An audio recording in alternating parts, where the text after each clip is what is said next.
Welcome, students. This is part 2 in a 3-part series of reacting masses or quantitative chemistry questions for higher tier students. And this particular video is about balanced equations from reacting masses. So how can we write a balanced equation with just the reacting masses information?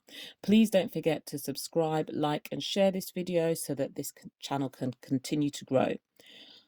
I'm just going to once again leave the exam question approach that I have put together to support students. I'm not going to go through it. I have done that many times in previous videos in this playlist. But if you haven't come across it, press the pause button now so that you can read through the exam approach that I know does work and helps to maximize the marks that you can get in an exam. Right, so now that you've looked at the steps to the best exam success, I want you to have a look at the steps in how to work out the balanced equations from reacting masses. Now, just like the first video, there is a step process, and if you know these steps, if you memorize these steps, you can't really go wrong. So in this case, instead of writing a balanced symbol equation, because that's what you're trying to find out, the balanced symbol equation, you're going to write the symbol equation that you've been given from the information provided in the question.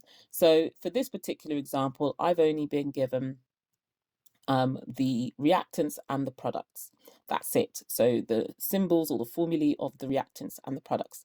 So I write those down. Then step 2, I annotate the masses given, and obviously I've been given all the masses for all the reactants and products in order for me to work out the balanced equation. In some questions, they may ask you to work out one of the reactants or masses, reactants or products mass using the law of conservation of mass. So just bear that in mind. Step 3, calculate the MR or AR of the reactants and the products, so the relative formula mass or the relative atomic mass.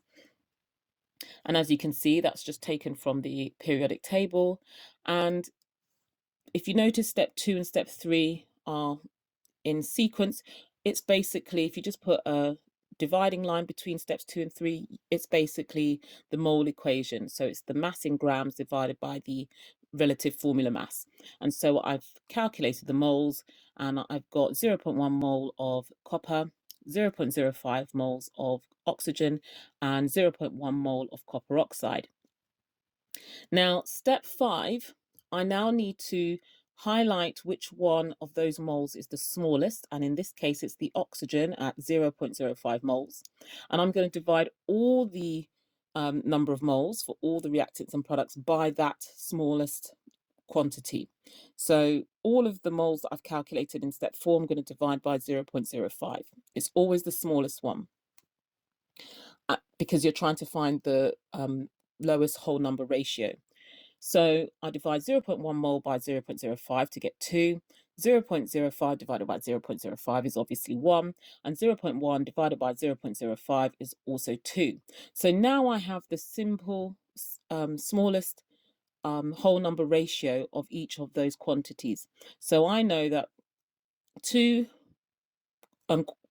atoms of copper plus 1 molecule of oxygen produces 2 molecules of copper oxide. And that's the balanced equation that I have been able to work out from the reacting masses. And that is how simple it is to do this type of question.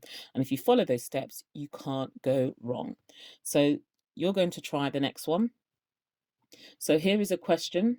Press the pause button now and attempt yourself using those 7 steps that I've just mentioned.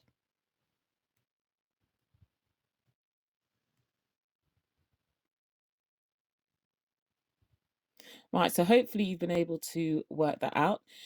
The answer is on the screen now. Check that you've got the correct balanced equation and that you understand all the steps involved.